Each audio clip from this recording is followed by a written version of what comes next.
Okay.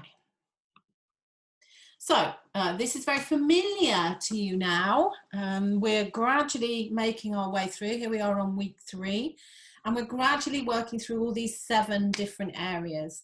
We're looking at the effects of nutrition and addiction. We're looking at you and your relationship to food. We're looking at controlling your blood sugar and your cravings, practical steps on how to do it, what to eat and when, your moods, and how you look in terms of your budget, you know, what you do in terms of your money management.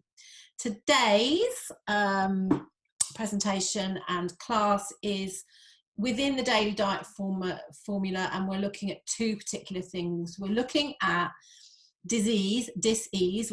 Disease actually literally means dis-ease, so your body's out of ease. And we're looking at toxicity in the body as well. So this is a general presentation, really. This is not going down and deep so much into the effects of addiction on toxicity and disease. We will come to that, but I want to give you a kind of overview, first of all, of how, just in the normal general public, you know, this is affecting us and this is making us all fat, sick and unhappy. But of course, now you know that actually you are not the exception to the rule, and that, you know, there's a good proportion, a huge percentage of people that are actually addicted. They just might be addicted to an illegal drug. They're usually addicted to one that is more legal, such as, you know, cigarettes and sugar. So disease, let's talk about that. So the health issues really that we see are the result, in my opinion, of 2 very interconnected problems. So one of those is metabolic dysfunction, which we'll talk about, and also chemical overload. So don't be offended by this. The answer is yes. And the answer is yes for the majority of us, particularly in the Western world, and this is why. We live in this very toxic world full of exogenous toxins, which are the ones that are from the outside, and endogenous ones, which are the ones that we kind of make within our bodies. These are some of the exogenous ones. So pollution, not a surprise to you. External pollution like cigarette smoke and car fumes, industrial pollution, but also pollution for, you know, you might think, I live in the middle of nowhere here. I live near a farm. I'm surrounded by them. And you might think that somebody in a city suffers with more pollution than I do. Well, yes, potentially they do, but actually I'm also subject to pollution because of the spraying of the fields and the herbicides and pesticides that are kind of around. You know, it's not a particularly clean living anymore. We're also subject to things like processed and toxic foods. So unfortunately, although the foods that we buy often look okay, a lot of them have been made to look better for the shelf. So, for example, there's a certain supermarket, which shall remain nameless, that I never go to, because although their fruit and veg looks good, when you get it home, it never ripens. It never tastes of anything. And a lot of that is to do with the fact that, you know, say the apples, they're covered in a wax coating. So you might try this if you buy an apple from a supermarket and you take it home and you run it under hot water. The covering in the apple will go a kind of milky colour, and that's the wax coating that has been put onto that apple. Even something like a bag of salad, for example. So if you buy any kind of, you know, bagged salad leaves, or if you buy a takeaway salad, you know, if you're trying to be healthy, those salad leaves are washed in a 20% chlorine solution, because otherwise, if they're not, then that salad would go off. If you think about it, if you grow a lettuce and you take it into your house, you eat it that day, maybe the next day it's still all right, but you certainly wouldn't be eating it 5 days later or 2 weeks later after it's been in your fridge. So what is it that keeps these bag salads fresh? And it's these kind of injections of chemicals and stabilizers that are keeping our foods looking as if they're good for us.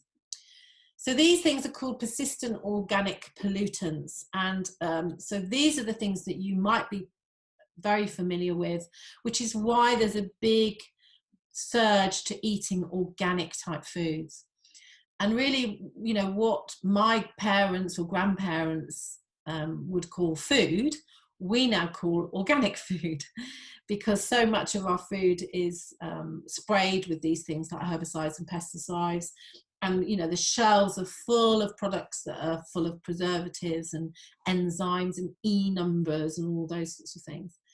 And I think, you know, this is very telling, this picture here. You know, you've got a guy spraying herbicides and pesticides, but he's covered in protective equipment, you know, so if it's not safe enough to breathe, then why would it be safe enough for us to eat it? The other thing is that, and you know, this isn't great news, but there are ways around it. Particularly city water may contain all of these various different things, and some of them are heavy metals, and some of them people are more susceptible to these kind of things than others, like fluoride, mercury, arsenic, chlorine. These are all these persistent organic pollutants that are on the land, that drain off the land and go into our water treatment works. And the thing about this is a slide from last week, is that these kind of persistent organic pollutants cause things like allergies, intolerances, to get your thyroid out of whack, your heavy metal toxicity, deficiencies, imbalances. And these things you are more susceptible to because of your previous addictions. So let's look at some environmental toxins that you might not even think about. So here we've got mercury fillings. So mercury is, you know, a very dangerous substance. And nowadays it's very unusual, particularly for children, for dentists to be putting mercury fillings in people. And for some people who are very sensitive to mercury fillings, this can actually damage their health. And there's a lot of correlation between people who have Alzheimer's and kind of dementia type disorders, or ME, chronic fatigue syndrome, and some of it can be traced back to their mercury fillings. You've got a picture here on the left of somebody with their, it kind of demonstrates personal care products. So whether you're a man or a woman, it's estimated by the time she's got up and gone out of the house in the morning, doing her personal care, washing her hair, you know, putting her makeup on, whatever it is that she does, and maybe doing a bit of washing up and whatever, she's been in contact with 500 toxic chemicals before she's even left the house. So, you know, the drive towards using more organic produce that you put inside you, but also on you, is really important, and avoiding the products that are toxic. So why would we worry about drinking bottled water? Well, the thing about bottled water is that I don't know if you've ever done this, if you keep a bottle of water, you perhaps put it in a cupboard, not in a fridge, but you put it in a cupboard, or you put it in your car. After a few days, it goes green, doesn't it? And this is because it doesn't have a protective coat, a BPA coat, a coating. And so this BPA coating is known to be cancerous. And so that's why drinking lots of bottled water is actually not good for you. I mean, we all have to do it. You know, if I'm going out for the day and I need a drink and I haven't taken enough with me, then I'll go and buy the odd bottle of water. But I certainly would not rely on drinking bottled water. And there's a famous pop star, and I can never remember her name. It's not Shania Twain, but it's somebody like that, who developed breast cancer. And she completely put this cancer down to the fact that she was on tour a lot, and she was reliant completely on drinking bottled water. Interestingly, the BPAs are also on your till receipts. So it's the solution that goes over your till receipt. So when it prints out, it doesn't smudge. So that's what this dangerous chemical is. So I never take a till receipt unless I really, really need it, for example. And of course, you know, one of the big things that we are attached to so much is our computers. You know, we've got our computers on our knee, our telephones are attached to us, and these all emit these environmental toxins. And particularly, you know, we see an awful lot of infertility with men and women, you know, particularly having your laptop on your knee like this. This is very near the reproductive organs. And so it's very damaging. So xenoestrogens are another type of disruptor. So you'll have heard of things like estrogens and testosterone and progesterone. These are the sex hormones. Xenoestrogens behave like pretend estrogens, basically, and you can get them from, you know, these kind of Starbucks type coffee cups, or other coffee shops are available. Certain drugs contain xenoestrogens. They are giving xenoestrogens to animals to make them bigger, so growth hormones as well, they act like xenoestrogens. And what's happening is that these xenoestrogens, these false estrogens, are creating havoc with us, whether you're a man or a woman. So in women and men, actually, it's causing infertility problems. So, you know, unexplained infertility often is put down to the fact that the bodies are really toxic and out of whack, out of balance with these xenoestrogens. And this is why one of the questions on the survey is whether or not you have man boobs, because essentially water, not only does it contain kind of chemicals and things as persistent organic pollutions, but it also contains xenoestrogens.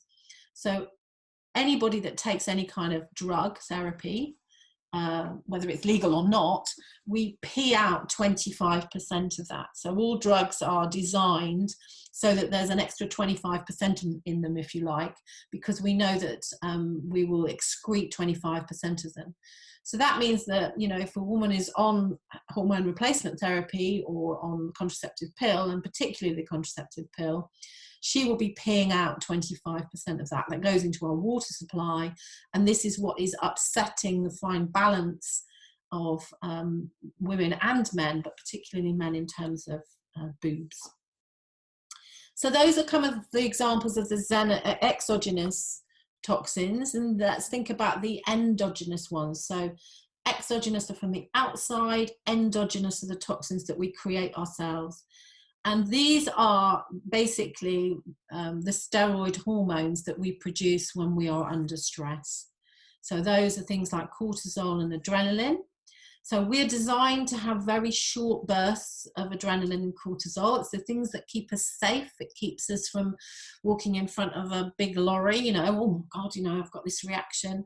It keeps us from being bitten by a dog because we can run away.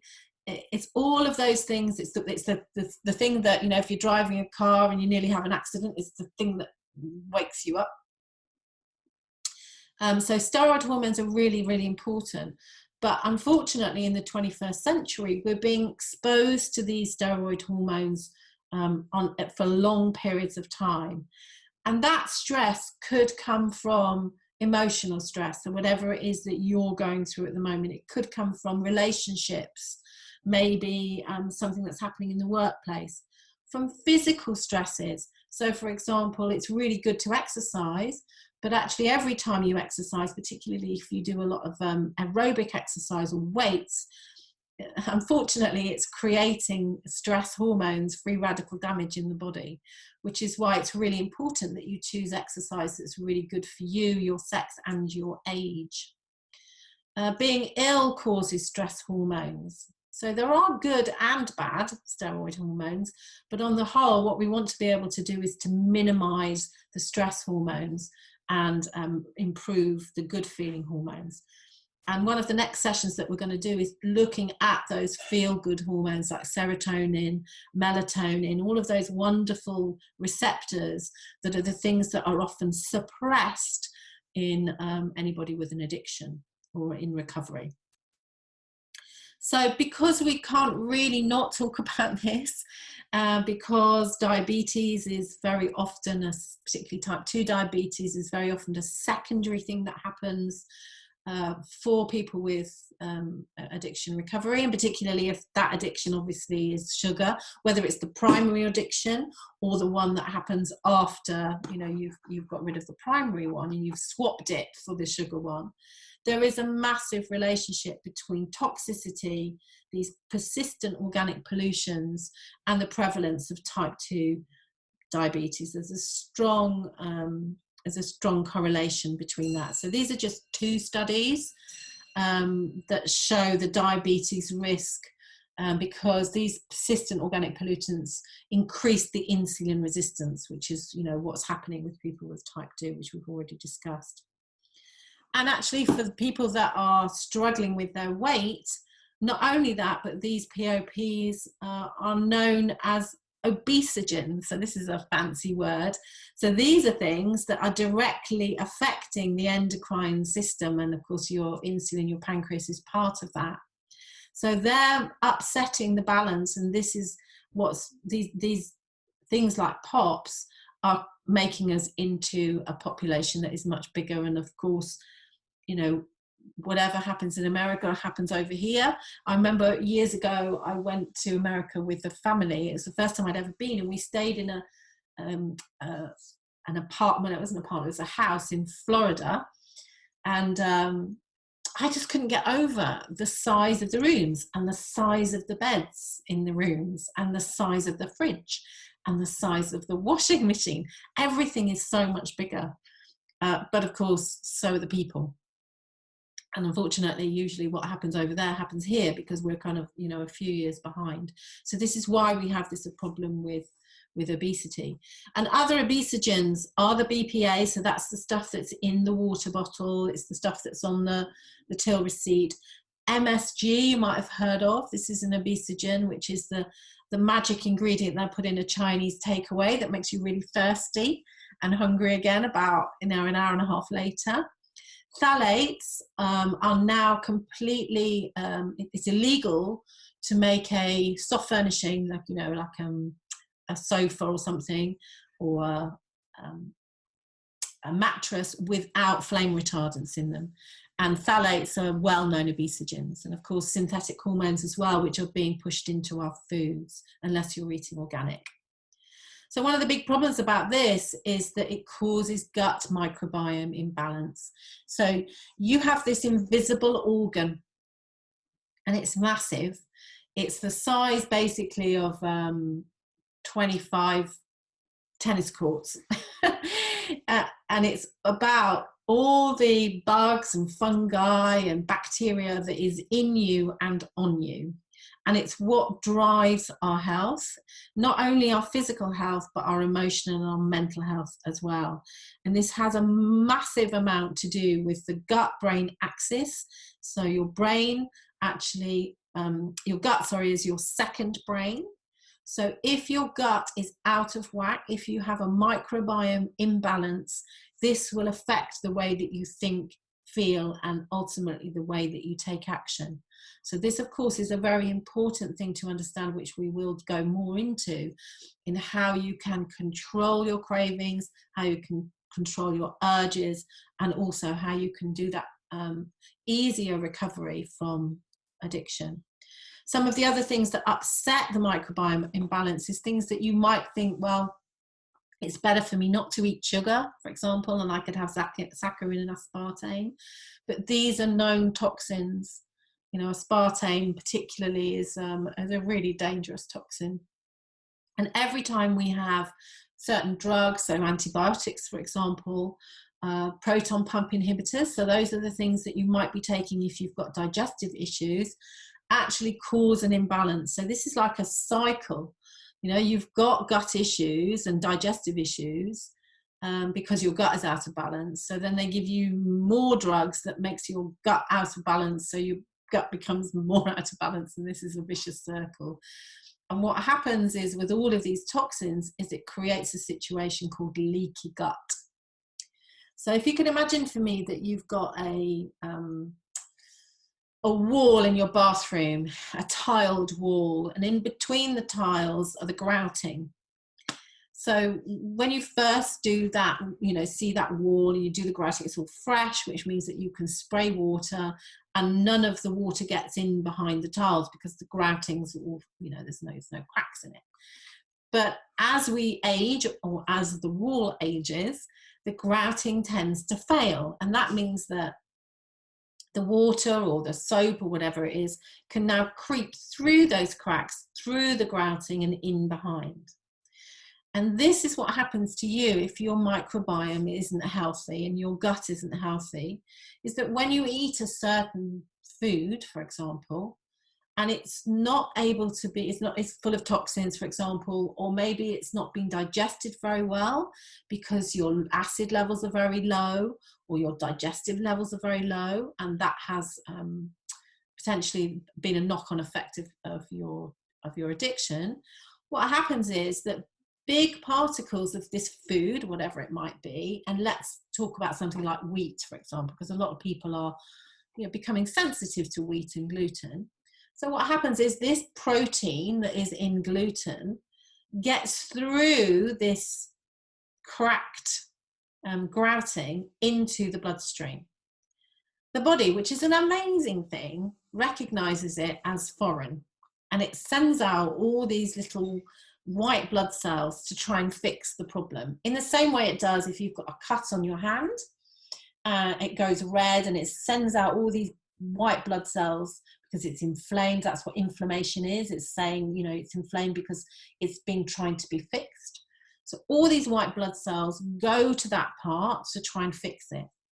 But what happens is if you continually eat the same food, whatever it might be that has gone through into your system, every time that happens, the inflammatory reaction gets bigger and bigger and bigger because there's more white cells. So the body is going, danger, danger, danger. This is a foreign body. It should not be in the bloodstream.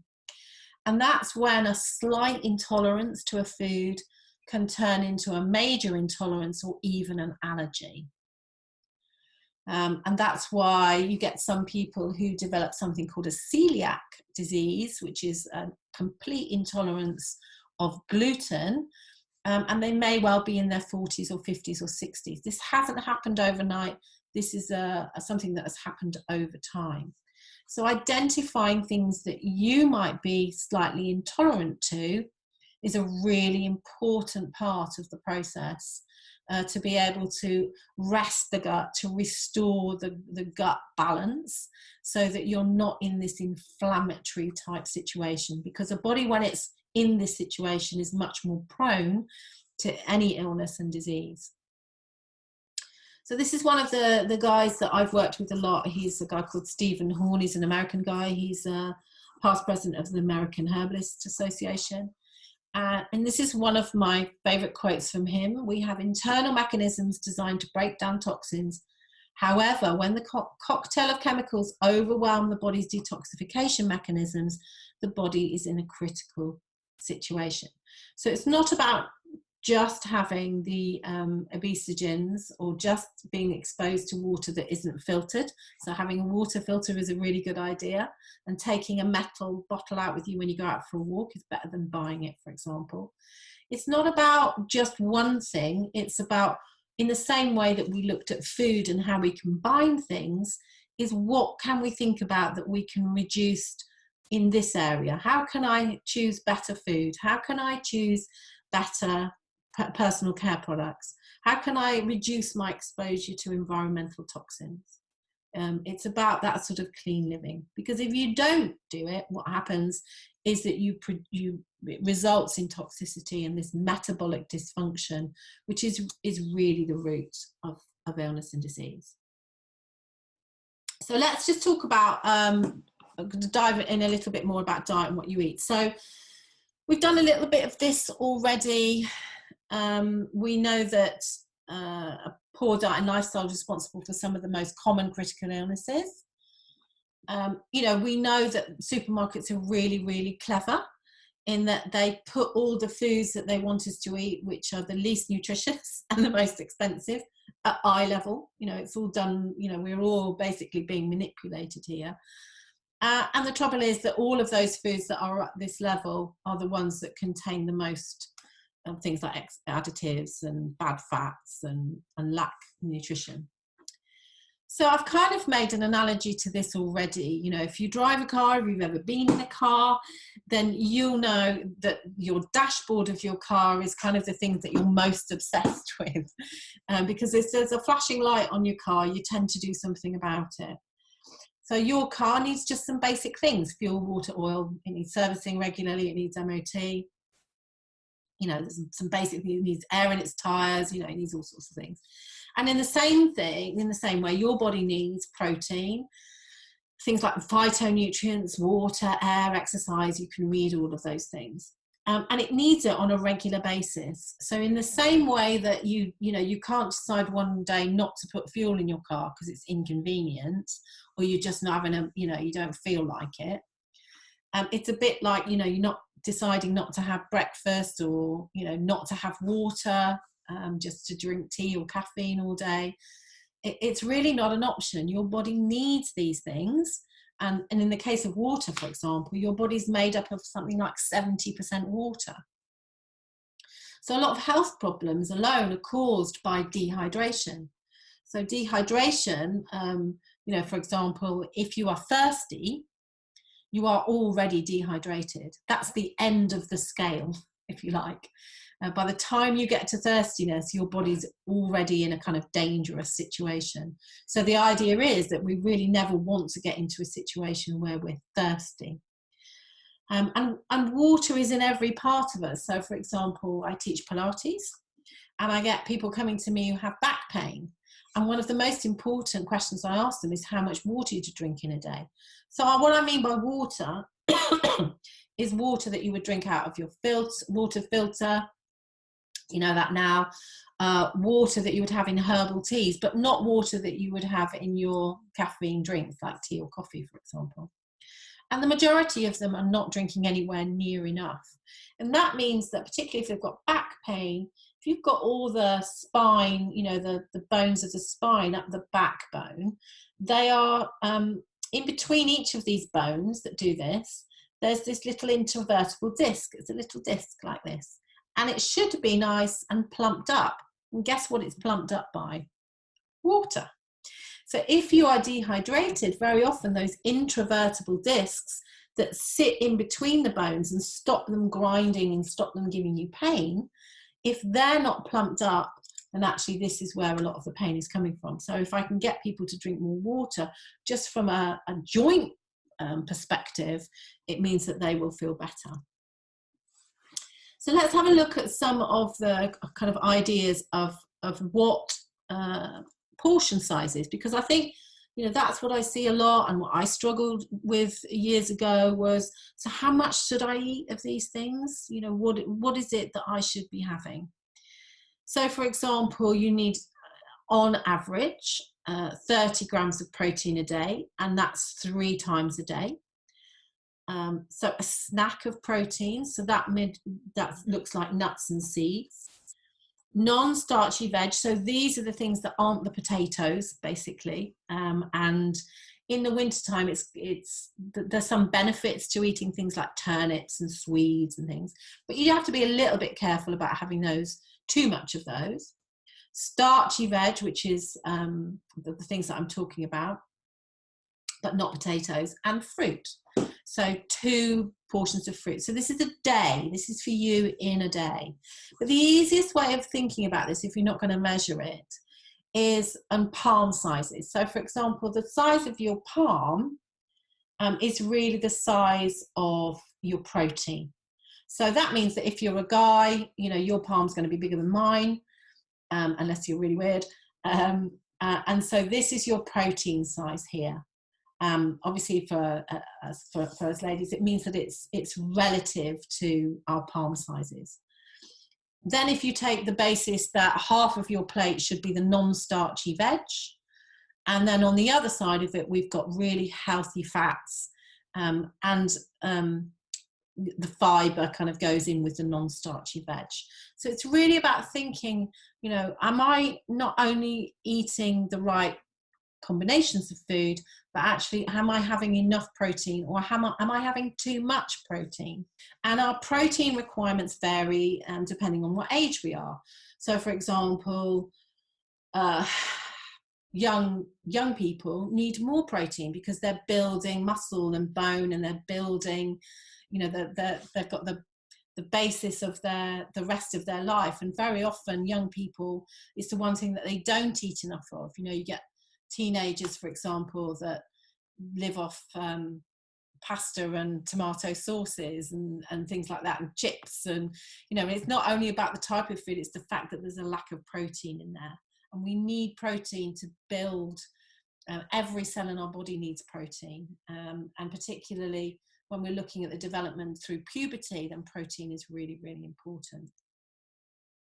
So years ago, this was the kind of typical National Health Service food plate.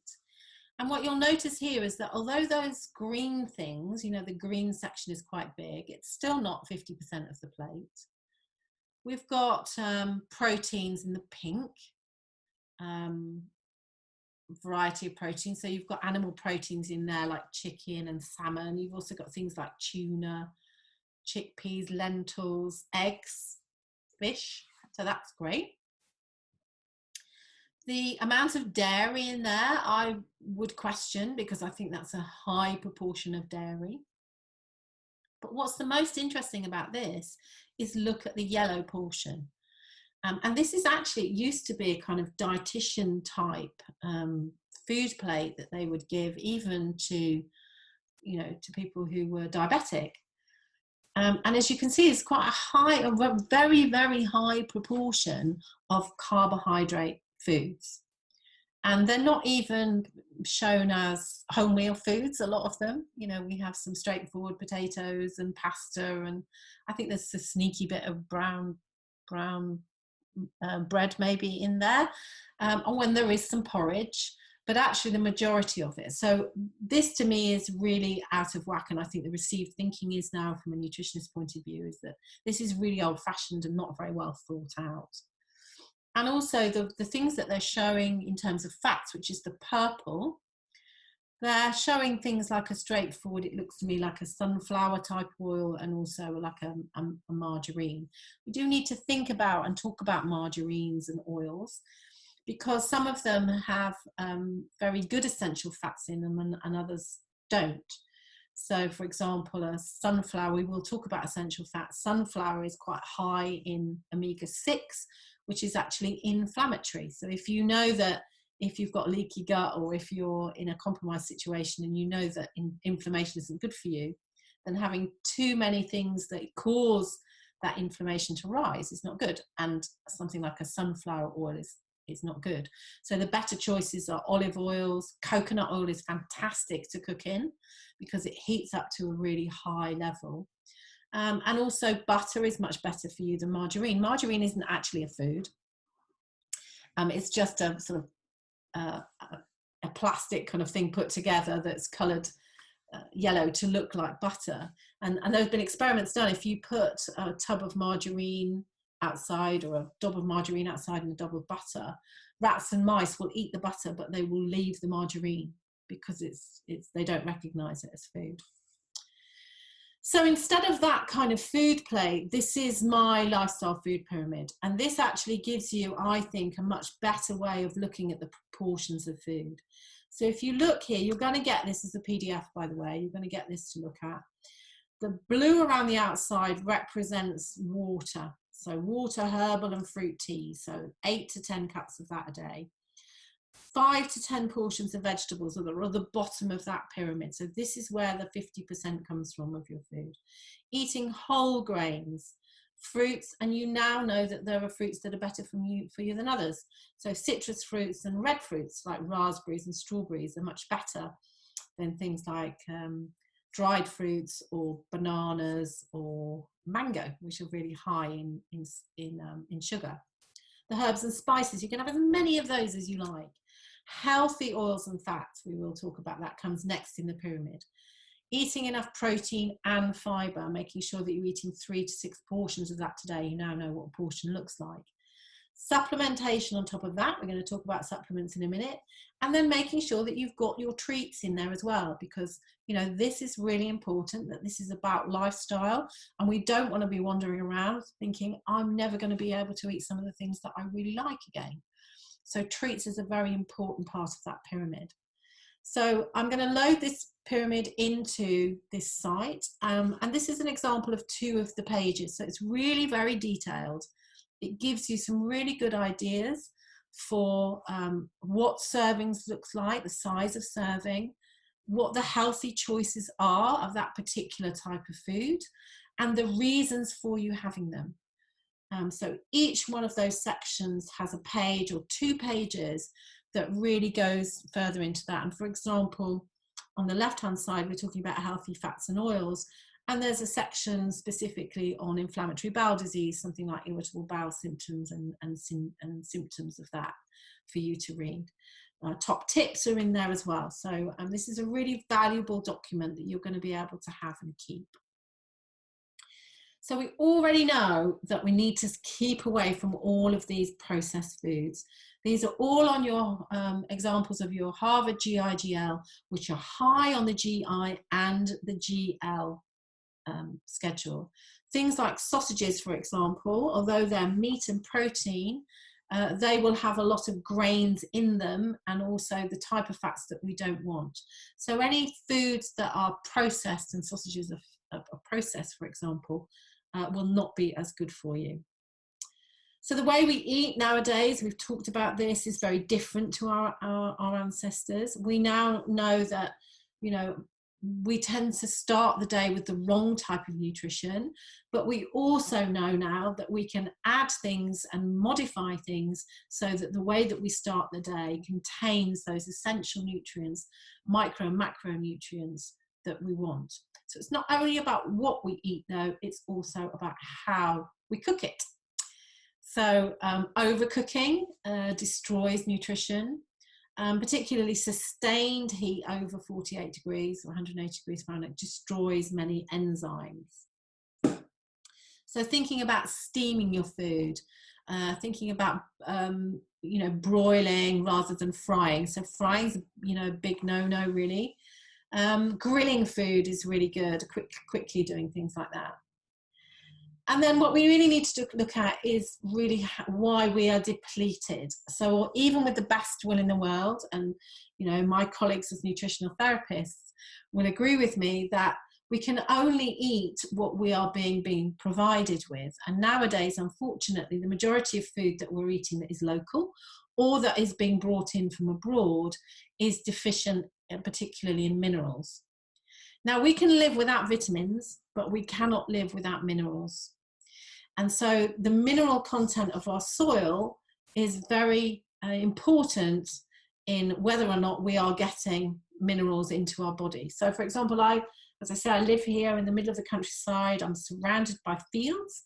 And 12 years ago when I moved in here, the tractor outside, looks a bit like this outside my door actually, he would be mowing, you know, tilling the soil, and there would be huge amounts of birds behind following the tractor all the way along.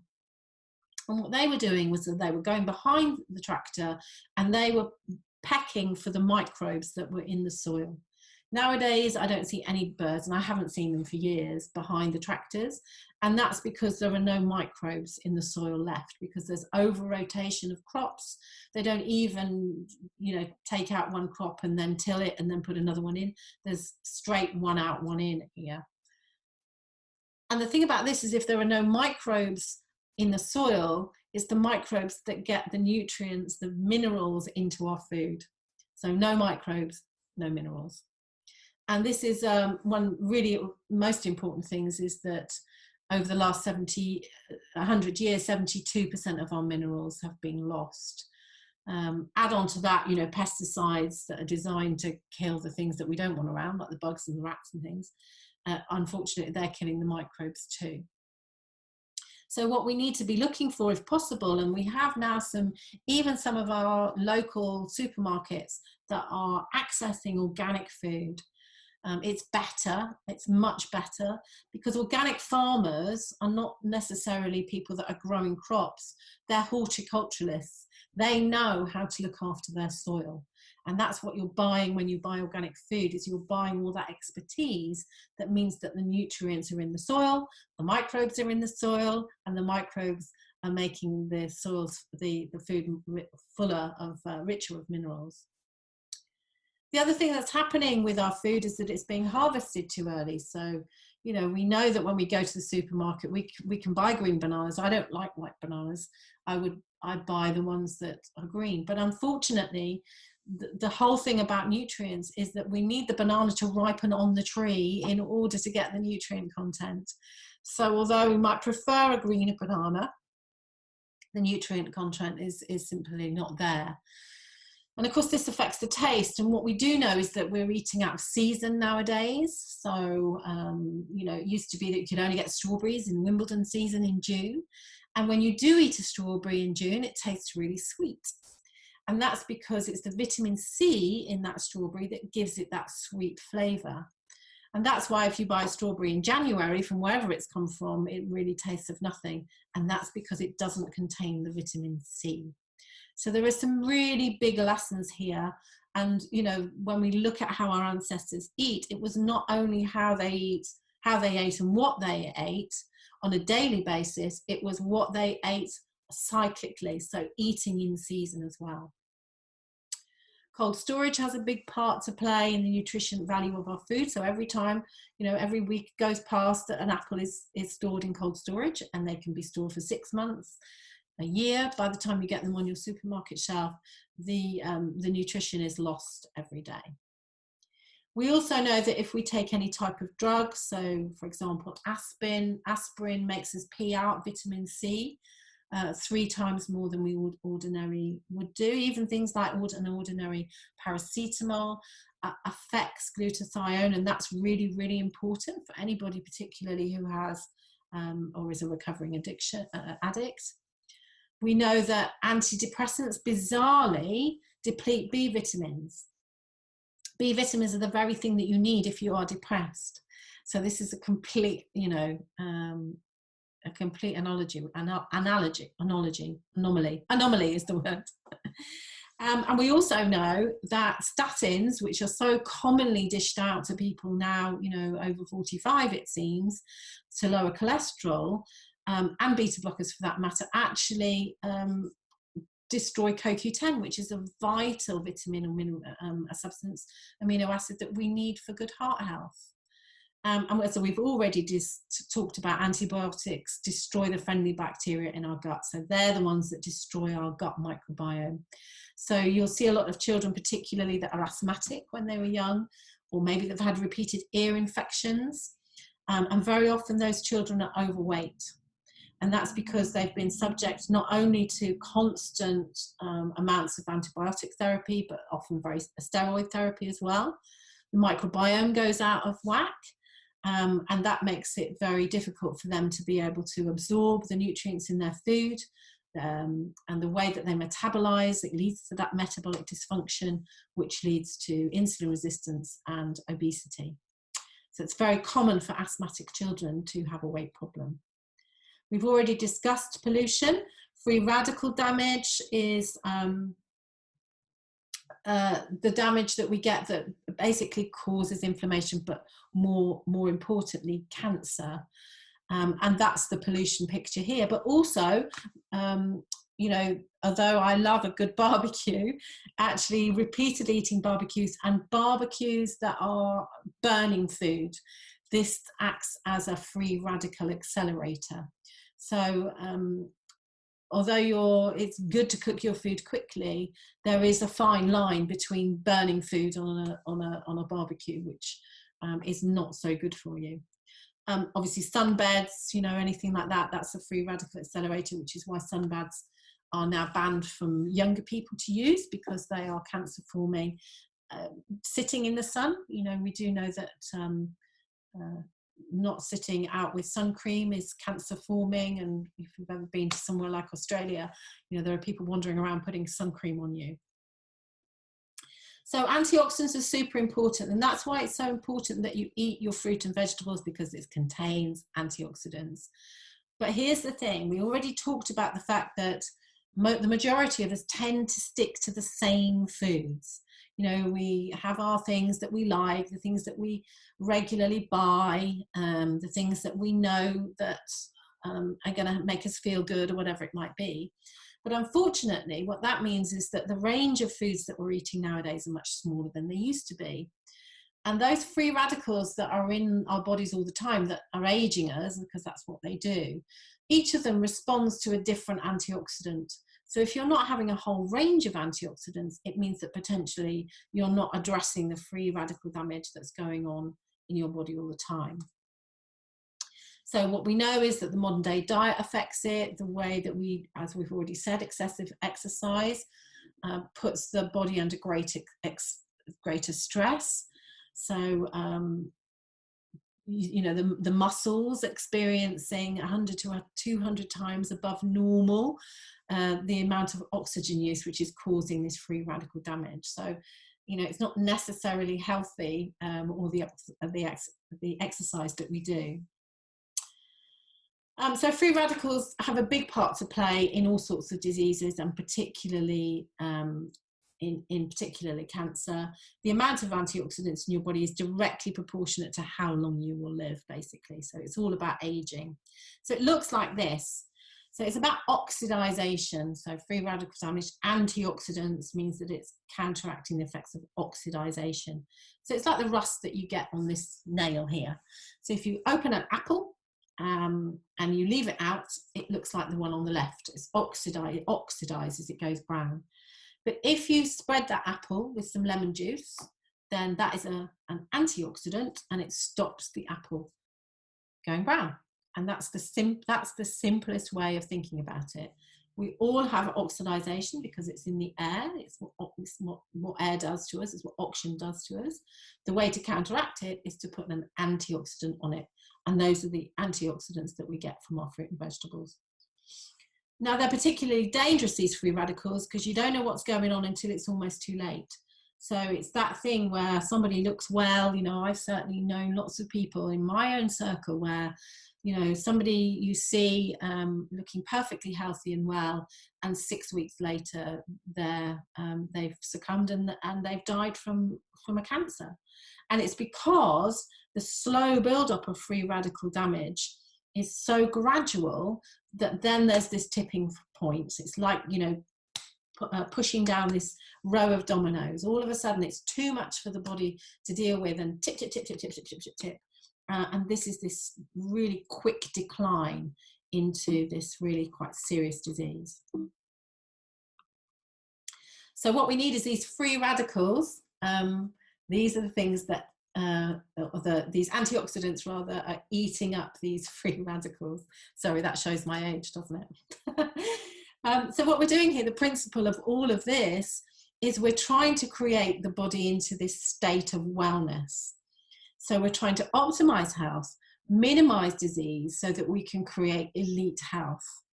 And rather than have a symptom that is diagnosed and is treated with some sort of medication or an intervention, what we're really doing here for anybody and everybody, but particularly if you are a recovering addict, is what we need to do is build health. We need to build good health rather than, you know, treating a disease, because the body is an amazing thing. And if we just get out of its way by giving it really good nutrients, that really, really helps. But unfortunately, as we now know, we don't necessarily get all the nutrients we need from our diet. But it's a bit of a confusing world, because if you type supplements into Google, for example, other search engines are available, you'll get 171 million results. So how do you decide, you know, when you're online or if you're going into the local supermarket or on your high street, how do you decide what's good? Because you might well go and buy something off the shelf or order something expecting it to look like this lovely, this is like you're booking a holiday, lovely sandy beach and blue sea, and look at this, it looks really nice. And then when you get there, actually it looks like this. And that's a bit like you or me and the supplements. You know, you don't necessarily get what you pay for, because not all supplements are equal. So the majority of them is what's called white label. So if you particularly go into supermarkets or onto the shelves in the high street stores, these supplements are made by massive companies, and then the individual or massive manufacturers, I should say, the individual companies then buy. It's a bit like the same as, you know, you're buying your toilet rolls from Tesco's and Waitrose. Waitrose, exactly the same. They're just branded in a different way.